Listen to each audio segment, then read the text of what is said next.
Bismillahirrahmanirrahim. Assalamualaikum warahmatullahi wabarakatuh. Pada kesempatan pagi hari ini, saya akan menyampaikan materi di pertemuan yang kedua ya, dengan tema perkembangan teori manajemen. Nah, mohon maaf sebelumnya untuk pagi hari ini tadi ada trouble ya di live streamingnya. Ini sudah saya update kembali untuk materi di pagi hari ini, tanggal 22 Juni 2020. Nah, di pembahasan kali ini ya, kita akan membahas materi tentang perkembangan teori manajemen di mata kuliah pengantar manajemen. Nah, kita awali dengan pembahasan tentang perkembangan teori manajemen. Di sini ada beberapa tahapan ya. Dari mulai membahas teori manajemen klasik yang isinya nanti ada dua teori, ada manajemen ilmiah, ada teori organisasi klasik. Kemudian juga ada aliran hubungan manusiawi, aliran manajemen modern yang isinya juga ada nanti perilaku organisasi, aliran kuantitatif, yang isinya lagi ada lagi, yaitu ada pendekatan sistem, kemudian ada pendekatan kontingensi. Kemudian juga ada perkembangan teori manajemen di masa yang akan datang. Itu adalah pembahasan di pagi hari ini di pertemuan yang kedua di mata kuliah pengantar manajemen. Baik, kita mulai ya. Dari teori manajemen klasik dulu. Dari teori manajemen klasik ini adalah secara umum, teori manajemen klasik ini adalah suatu pendekatan dengan menekankan pentingnya unsur manusia atau SDM-nya atau tenaga kerjanya dalam melakukan produksi. Nah, selanjutnya juga melalui perbaikan kondisi ya atau tenaga kerja ini, dan juga meningkatkan efisiensi akan menaikkan produktivitas dan juga keuntungan. Itu teori manajemen klasik. Jadi dia hanya mengandalkan dari bagian tenaga kerja untuk mendapatkan laba yang diharapkan oleh perusahaan. Waktu itu dia hanya mengandalkan kerja gitu terus ya. Kemudian dari beberapa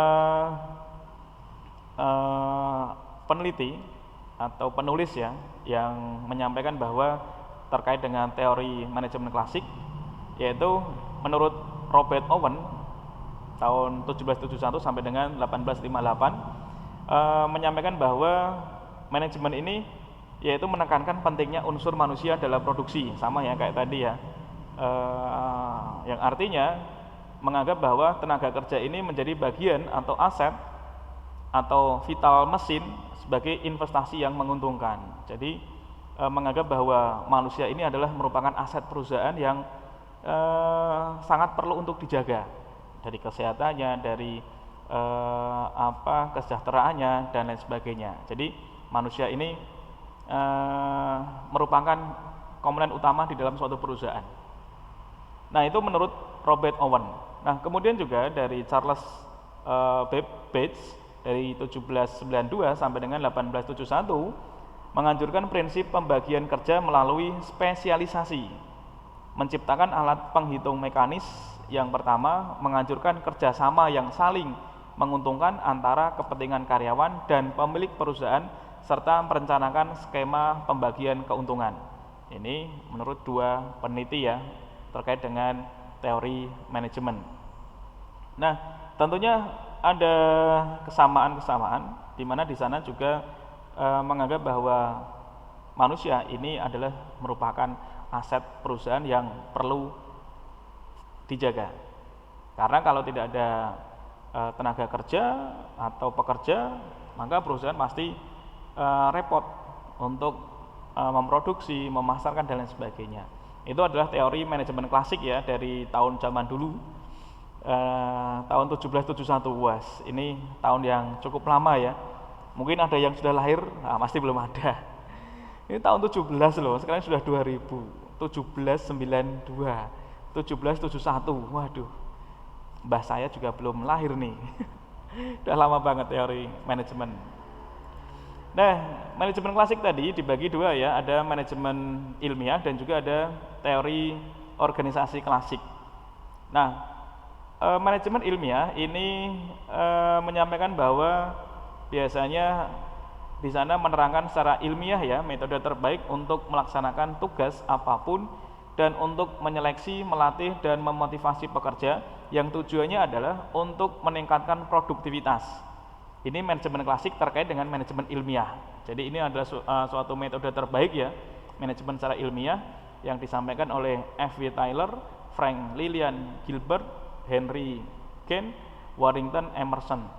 Itu manajemen ilmiah. Jadi di situ adalah dianggap sebagai teori yang terbaik, yaitu menggunakan manajemen ilmiah, melatih, memotivasi pekerja. Tujuannya adalah untuk meningkatkan produktivitas, dilatih terus, kemudian juga dikasih motivasi supaya lebih meningkat kinerjanya. Itu manajemen ilmiah. Kemudian juga manajemen klasik dilihat dari teori organisasi klasik ya, dari Henry Fayol, James D, kemudian Mary Parker, Herbert Simon, Chester I. Barnard. Nah, di situ teori organisasi klasik adalah menumbuhkan kebutuhan untuk menemukan pedoman pengelolaan organisasi secara kompleks. Jadi di situ membuat suatu pedoman pengelolaan organisasi yang lebih lengkap, bikin suatu strategi, bikin buku pedoman yang lengkap untuk membuat suatu bagaimana upayanya untuk mendapatkan suatu keuntungan atau bisa membuat perusahaan ini tetap lebih maksimal di situ. Itu adalah manajemen klasik ya, dilihat dari manajemen ilmiah dan juga teori organisasi secara klasik. Kemudian juga ada beberapa penulis di sana, yaitu ada Frederick W. Tyler, ini sebagai bapak manajemen ilmiah, yaitu menggambarkan bahwa manajemen ilmiah ini diartikan dengan metode ilmiah pada studi, analisa, dan pemecahan masalah organisasi, serta efisiensi kerja organisasi. Tadi ya sudah disampaikan di gambar tadi ya tentang manajemen ilmiah. Jadi di sini lebih dijelaskan lagi tentang manajemen ilmiah ini adalah isinya suatu metode ilmiah pada studi, analisa, dicek dulu,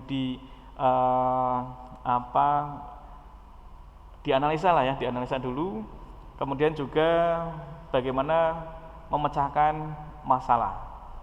Ini dari bapak manajemen ilmiah, keren ya. Nah, kemudian juga ada Frank Lillian Gilbert tadi ya, dengan pendekatan kepada efisiensi serta aspek manusia dalam kerja seperti seleksi, penempatan, pelatihan tenaga kerja, dan tujuan akhirnya ini adalah untuk membantu tenaga kerja mencapai seluruh potensinya sebagai makhluk hidup. Jadi kalau menurut Frank dan Lillian Gilbert ini, yaitu membuat suatu metode yang isinya nanti di situ mulai dari cara kerja yang efisiensi, kemudian juga aspek manusia, seperti bagaimana mengatur mulai dari menyeleksi karyawan yang dibutuhkan perusahaan. Jadi tidak hanya langsung, tidak sekedar ayo kerja masuk dan sebagainya, tapi juga harus diseleksi sesuai dengan apa yang dibutuhkan oleh perusahaan waktu itu. Kemudian penempatan posisi yang paling cocok ini dengan sesuai keahliannya, cocok di posisi mana dan lain sebagainya. Dan juga dilakukan pelatihan dan tujuannya tadi adalah untuk mencapai membantu para pekerja tadi untuk mencapai potensinya sebagai makhluk hidup. Jadi supaya dia mengeluarkan semua kemampuannya, diberikan pelatihan-pelatihan untuk menggali potensi yang dimiliki oleh setiap pekerjanya di situ. Nah, berikutnya ini adalah 4 prinsip dasar pendekatan ilmiah pada manajemen. Apa saja? Yang pertama ada dengan mengembangkan metode ilmiah dalam manajemen, setiap pelaksanaan pekerjaan akan mencapai hasil yang maksimum. Kemudian juga lakukan seleksi secara ilmiah kepada karyawan untuk mengetahui kemampuan agar dapat diberikan tanggung jawab yang sesuai dengan bidangnya. Yang ketiga adalah memberikan pendidikan, pelatihan, dan pengembangan bagi karyawan. Keempat, lakukan kerjasama yang baik antara manajemen dengan tenaga kerja. Ini adalah 4 prinsip dasar pendekatan ilmiah pada manajemen. Bagus nih, 4 prinsip dasar ini silakan dipraktekkan, yaitu mengembangkan metode ilmiah tadi ya dalam manajemen. Setiap pelaksanaan pekerjaan akan mencapai hasil yang maksimal ketika dilakukan analisa, kemudian pemecahan masalah dan lain sebagainya tadi yang sudah disampaikan di awal. Kemudian juga yang kedua ini penting, lakukan seleksi secara ilmiah kepada karyawan untuk mengetahui kemampuan agar dapat diberikan tanggung jawab yang sesuai dengan bidangnya.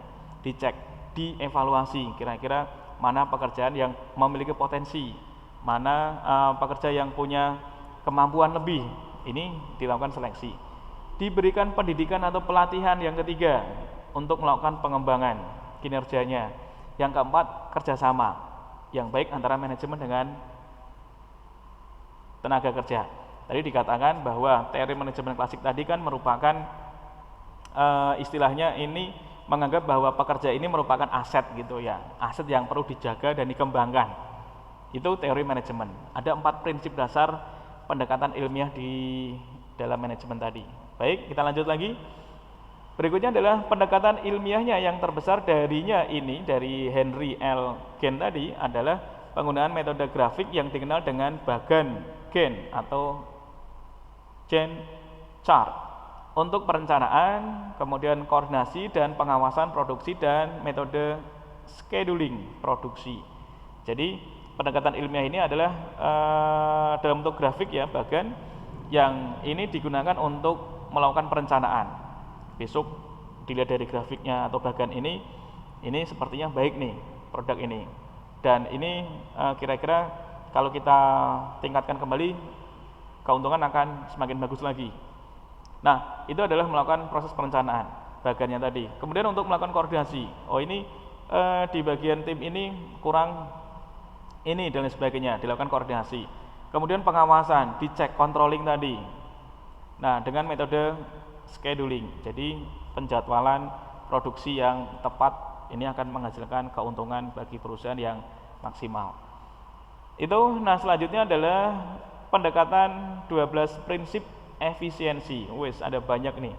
12 prinsip efisiensi yang pertama, tujuan dirumuskan dengan jelas. Oke. Yang kedua adalah kegiatan yang dilakukan masuk akal. Oke. Yang ketiga, adanya staf yang cakep, yang keren, yang sesuai, yang punya skill, kemampuan. Yang keempat, disiplin, ini penting. Jadi pendekatan prinsip efisiensi salah satunya adalah disiplin. Disiplin waktu, disiplin dalam segala hal ini penting, disiplin. Nah, kemudian yang kelima adalah balas jasa yang adil. Yang keenam, laporan terpercaya, segera, akurat, konsisten, sistem informasi dan juga akuntansi. Laporan yang valid. Yang ketujuh, pemberian perintah, perencanaan, dan pengurutan kerja. Yang kedelapan, adanya standar dan schedule, metode dan waktu setiap kegiatan. Berikutnya ada koordinasi yang distandarisasi. Yang ke-10, operasi yang distandarisasi. 11, instruksi praktis tertulis yang standar. Dan terakhir, balas jasa efisiensi rencana insentifnya. Itu 12 prinsip efisiensi menurut Harrington Emerson di tahun 1853 sampai 1931. Mantap ini. Lama ya teori dari Harrington Emerson ini terkait dengan pendekatan 12 prinsip efisiensi yang ini juga masih sekarang ini juga pasti banyak yang digunakan oleh perusahaan-perusahaan. Nah, kemudian juga berikutnya adalah kontribusi manajemen ilmiah. Metode manajemen ilmiah terbukti dapat diterapkan pada bermacam-macam organisasi, meningkatkan produktivitas. Jadi kontribusi manajemen ilmiah ini apa sih kontribusinya? Nah, ini sudah terbukti ya, manajemen ilmiah ini adalah untuk meningkatkan produktivitas dengan beberapa metode yang digunakan tadi. Selain itu juga kontribusi manajemen ilmiah adalah teknik efisiensi manajemen ilmiah dapat meningkatkan produktivitas serta pelaksanaan yang lebih efisien. Terus, seleksi ilmiah dan pengembangan ilmiah para karyawan dapat meningkatkan efektivitas karyawan. Kemudian, desain kerja yang dibuat memudahkan para manajer untuk melaksanakan fungsinya dengan cara yang terbaik. Kemudian juga manajemen ilmiah dengan pendekatan rasional dalam pemecahan masalah-masalah organisasi menciptakan iklim profesionalisme di kalangan manajemen ataupun karyawan. Itu adalah kontribusinya ya, ada banyak sekali kontribusinya. Kemudian juga keterbatasan daripada manajemen ilmiah ini ada apa aja? Yaitu yang pertama, kenaikan produktivitas tidak selalu diiringi dengan kenaikan pendapatan. Ini keterbatasannya atau kendala-kendalanya atau resikonya. Nah, yang kedua ada perilaku manusia yang memang bermacam-macam. Ini yang menjadi faktor penghambat. Karena kan kemampuan manusia kan semuanya tidak selalu sama. Nah, kemudian juga pendekatan rasional ini hanya memuaskan kebutuhan ekonomis dan fisik saja, tidak memuaskan kebutuhan sosial karyawannya. Kemudian, manajemen ilmiah cenderung mengabaikan keinginan manusia untuk kepuasan kerja. Jadi fokusnya untuk kepuasan kerja di sana. Itu adalah keterbatasan manajemen ilmiah. Kemudian juga ya kita sambung lagi ke teori organisasi klasik. Tadi manajemen klasik. Nah, teori organisasi klasik ini dari Henry Fayol 1841 sampai 1925. Teori ini muncul dari adanya kebutuhan pengelolaan organisasi yang kompleks seperti misalnya mengelola sebuah pabrik. Yaitu dalam prakteknya mengelola suatu organisasi ini harus mempunyai pola yang dapat dikenali, dipelajari dan juga dianalisis. Dalam bukunya yang dikenal ya dengan judul Administration Industrial at General dan Industrial Management. Nah, Fayol merinci 5 unsur yang isinya adalah 1. Perencanaan, pengorganisasian, pemberian pemerintah dan pengkoordinasian dan pengawasan. Sama ya kayak seperti teori manajemen kemarin, ada planning, kemudian organizing, kemudian kali ini adalah pemberian perintah, kemudian koordinasi dan juga controlling di situ. Nah, itu adalah teori klasik dari Henry Fayol. Berikutnya adalah sumbangan dan keterbatasan teori organisasi klasik. Nah, ini dapat diterapkan pada semua jenis kegiatan, yaitu memberikan prinsip dasar bagi para manajer, artinya memisahkan bidang-bidang utama dalam praktek manajemen. Prinsip dasar perilaku manajerial yang efektif ini dapat dikenali dan dipelajari. Nah, biasanya ini adalah teorinya cocok bagi manajer yang ingin mempertahankan otoritas formalnya saja, sementara pendidikan yang semakin baik memberikan pemahaman dan menambah wawasan bagi para anggota organisasi atau bawahan yang tidak menerima adanya otoritas formal saja. Nah, teori ini terlalu umum ya untuk organisasi di mana sekarang yang memiliki kompleksitas atau kompleksitas yang tinggi. Jadi sekarang sudah beda zamannya. Selanjutnya aliran hubungan manusiawi ya. Aliran ini muncul karena ada ketidakpuasan bahwa yang dikemukakan pendekatan klasik tidak sepenuhnya menghasilkan efisiensi produksi dan keharmonisasian kerja. Para pemimpin perusahaan atau manajer menghadapi kesulitan dan frustasi karena karyawan tidak selalu mengikuti pola-pola perilaku yang rasional, sehingga pola perilaku manusia ini menjadi titik konsentrasi yang perlu diperhatikan. Tokoh manajemen aliran hubungan manusiawi Hugo Munsterberg dan Elton Mayo, ini aliran hubungan manusiawi. Jadi di sini muncul karena adanya ketidakpuasan yang disampaikan dari pendekatan klasik tadi ya, yang sepenuhnya ini tidak menghasilkan efisiensi produksi dan keharmonisasian kerja karena fokus ke keuntungan, fokus ke image perusahaan dan lain sebagainya. Nah, selanjutnya adalah kontribusi dan keterbatasan aliran hubungan manusiawi. Nah, dalam konteks penekanan kebutuhan sosial melengkapi pendekatan klasik berbagai usaha untuk meningkatkan produktivitas tadi. Nah, dengan memperhatikan kebutuhan karyawan akan memberikan keuntungan. Proses kelompok menjadi fokus untuk melengkapi perhatian terhadap karyawan secara individual. Konsep makhluk sosial ya, tidak menggambarkan secara lengkap individu-individu dalam tempatnya bekerja.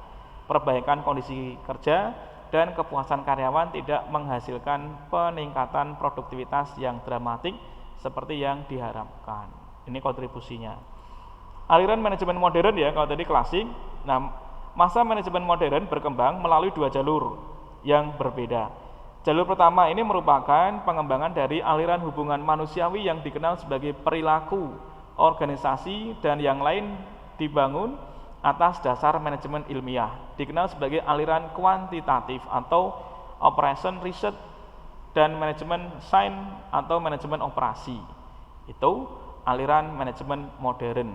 Jadi pengembangan dari manajemen klasik atau sebelumnya. Perilaku organisasi ya, perkembangan aliran perilaku organisasi ditandai dengan pandangan dan pendapat baru tentang perilaku manusia dan sistem sosial. Tokoh perilaku organisasi diantaranya ada Abraham Maslow yang mengemukakan adanya hierarki kebutuhan dalam penjelasannya tentang perilaku manusia dan dinamika proses motivasi. Itu Abraham Maslow. Kemudian ada Douglas McGregor dengan teori X dan Y-nya. Ini adalah tokoh-tokoh ya, tokoh-tokoh perilaku organisasi. Kemudian juga ada Frederick Herzberg yang menguraikan teori motivasi higienis atau teori dua faktor. Kemudian ada Robert Black dan Jane Mouton yang membahas tentang 5 gaya kepemimpinan dengan kisi-kisi manajerial. Kemudian ada Friedler, ada Chris Argyris, ada Edgar Schein. Ini perilaku organisasi yang mengembangkan tentang perilaku organisasi. Selanjutnya ada prinsip-prinsip dasar perilaku organisasi. Ada apa saja nih? Ada prinsipnya apa saja yang ada di dalam perilaku organisasi. Nah, ada beberapa prinsip dasar penting yang dapat disimpulkan dari pendapat para tokoh manajemen modern tadi. Di antaranya adalah yang pertama, yaitu manajemen tidak dapat dipandang sebagai suatu proses teknik secara ketat ya, yaitu peranan, prosedur, prinsip. Nah, kemudian juga manajemen harus sistematik dan pendekatan yang digunakan harus dengan pertimbangan secara hati-hati. Jadi tidak gerusa-gerusu. Kemudian juga yang berikutnya, organisasi sebagai suatu keseluruhan dan pendekatan manajer individual untuk pengawasan harus sesuai dengan situasi. Pendekatan motivasional yang menghasilkan komitmen pekerja terhadap tujuan organisasi yang dibutuhkan. Ini prinsip dasarnya. Jadi manajemen ini harus sistematik, kemudian juga organisasi menggunakan pendekatan manajer individual untuk melakukan controlling, kemudian juga pendekatan motivasi untuk menghasilkan komitmen pekerja terhadap tujuan yang dibutuhkan dan lain sebagainya. Kemudian juga aliran kuantitatif, aliran ini ditandai dengan perkembangan tim riset operasi dalam memecahkan masalah-masalah industri yang didasarkan atas sukses tim-tim riset operasi Inggris pada Perang Dunia Kedua, sejalan dengan semakin kompleksnya komputer, elektronik, transportasi, dan juga komunikasi, teknik riset operasi menjadi semakin penting sebagai dasar rasional untuk pembuatan keputusan. Prosedur riset operasi tersebut kemudian diformalisasikan dan disebut dengan aliran kuantitatif. Jadi aliran kuantitatif ini adalah berangkat dari permasalahan yang ada, kemudian dilakukan pemecahan masalah terkait dengan masalah industri pada waktu itu di dalam Perang Dunia Kedua. Dengan semakin meningkatnya perkembangan, maka riset ini adalah riset yang paling diunggulkan waktu itu, yang kemudian menjadi suatu metode yang paling menarik dalam melakukan analisa-analisa melalui berbagai media tadi. Ada komputer, kemudian juga dengan lebih mudahnya penggunaan transportasi, komunikasi, dan lain sebagainya. Ini adalah menjadi aliran kuantitatif yang cukup menjadi opsi dalam melakukan analisis. Kemudian juga pendekatan sistem ya, pendekatan sistem pada manajemen ini bermaksud untuk memandang organisasi sebagai suatu kesatuan yang terdiri dari bagian-bagian yang saling berhubungan. Ini pendekatan sistemnya. Nah, pendekatan sistem ini memberi manajer cara memandang organisasi sebagai suatu keseluruhan dan sebagai bagian dari lingkungan eksternal yang lebih luas. Kemudian juga suatu pendekatan manajemen sistem mencakup baik sistem umum maupun khusus dan analisis tertutup maupun terbuka. Pendekatan sistem umum pada manajemen ini dapat dikaitkan dengan konsep organisasi formal dan teknis, kemudian filosofis dan sosiologis. Ini pendekatan sistem. Pendekatan kontingensi maksudnya adalah pendekatan dalam pelaksanaan manajemen harus disesuaikan dengan keadaan dan lingkungan. Nah, jika sampai ke lalu dan lain sebagainya. Pendekatan ini juga dinamakan sebagai pendekatan manajemen menurut keadaan, tergantung kondisinya. Namanya pendekatan kontingensi. Perkembangan teori manajemen di masa datang. Ada 5 kemungkinan arah perkembangan teori manajemen selanjutnya di masa mendatang, yaitu ada yang pertama dominan, yaitu salah satu dari aliran utama dapat muncul sebagai yang paling berguna. Ini yang dominan, yang paling menonjol. Kemudian divergen. Divergen ini adalah setiap aliran berkembang melalui jalurnya sendiri. Jadi setiap aliran ini dia kan ini ada bagian-bagiannya sendiri, dia berkembang di bagiannya masing-masing. Kemudian ada konvergen, aliran-aliran dapat menjadi sepaham dengan batasan-batasan di antara mereka cenderung kabur. Jadi konvergen ini aliran-aliran menjadi sepaham ya, jika tidak sepaham ya dia akan keluar.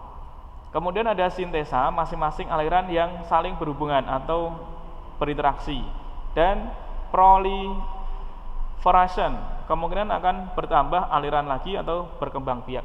Ini adalah perkembangan teori manajemen yang akan datang. Jadi yang dominan, teori yang dominan, manajemen yang dominan seperti apa, kemudian divergen ini bagaimana, konvergen itu kira-kira bentuknya bagaimana, sintesa dan juga proliferation itu, ini adalah teori-teori manajemen yang masa datang. Nah kemudian tadi ya tugas sudah disampaikan bahwa tugas hari ini adalah nanti dikumpulkan pada pertemuan yang akan datang sebelum pertemuan yang ketiga, seperti yang tadi sudah kita laksanakan. Minggu yang lalu kita di pertemuan 1 ada tugas pertemuan 1 yang diminta untuk menjawab 3 pertanyaan. Kemarin dikumpulkan dalam classroom juga sama ya, setiap di segmen terakhir ini selalu ada tugas mandiri. Nah tugas pada pertemuan yang kedua ini nanti adalah dikumpulkan di pertemuan yang ketiga. Tugasnya apa? Ada 9, yaitu yang pertama, berikan penjelasan tentang pengertian manajemen sebagai proses yang mencakup pelaksanaan suatu rangkaian kegiatan. Itu yang pertama. Yang kedua, ada beberapa alasan utama mengapa manajemen ini dibutuhkan. Berikan penjelasan masing-masing mengapa manajemen dibutuhkan. Yang ketiga, ada beberapa keterampilan yang diperlukan oleh seorang manajer agar mampu mengemban tugas dan tanggung jawab dan bertanggung jawab dalam pelaksanaan pekerjaan. Berikan uraian keterampilan yang dibutuhkan oleh seorang manajer. Yang keempat, kegiatan apa saja yang substantif dilakukan oleh seorang manajer. Yang kelima, berikan penjelasan atau uraian Anda tentang fungsi-fungsi dari seorang manajer dalam proses manajemen yang umum. Yang keenam, berikan penjelasan tentang langkah-langkah pendekatan manajemen SHINE yang Anda ketahui.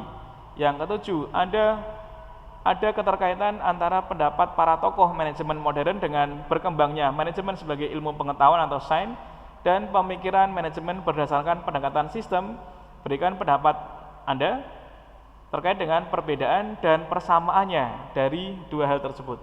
Yang kedelapan, uraikan 5 fungsional kegiatan manajemen yang dikembangkan oleh Henry Fayol tadi. Yang terakhir, berikan pandangan dan uraian penjelasan Anda tentang prinsip-prinsip dasar dari tokoh manajemen modern. Sudah, itu saja untuk tugas di pertemuan hari ini. Sebelum kita akhiri, kita cek dulu ya. Cek dulu yang sudah mengumpulkan sampai dengan saat ini di tugas pertemuan 1, yaitu sudah ada tadi terakhir adalah 57 ya. Oke, ini sudah tadi Mbak Diah Wayu sudah. Yang belum hanya 1, 2, 3, 4, 5 saja. Ini Pak Nasif tidak. 5 minggu depan tugasnya yang hari ini tadi disampaikan dikumpulkan dalam folder tugas kelas. Cari folder yang namanya tugas mandiri. Tugas mandiri di sana sudah saya siapkan. Wah, sudah ada yang menyerahkan tugas mandiri. Berikan penjelasan tentang pengertian manajemen sebagai proses dan lain sebagainya. Tadi ya ada 9 tadi. Sudah ada yang mengumpulkan ini. Yang sudah mengumpulkan ada siapa? Desti. Oke, keren loh, sudah siap semuanya. Oke ya, saya kira itu dari saya. Mungkin itu dulu. Mohon maaf apabila ada kekurangan, kesalahan, sengaja maupun tidak sengaja ya pada pertemuan hari ini. Semoga pertemuan yang akan datang kita bisa ketemu lagi dengan tampilan yang lebih menarik lagi, tanpa ada kendala, tanpa ada masalah, dan lain sebagainya. Akhirul kalam, wabillahi taufiq wal hidayah. Wassalamualaikum warahmatullahi wabarakatuh. Terima kasih.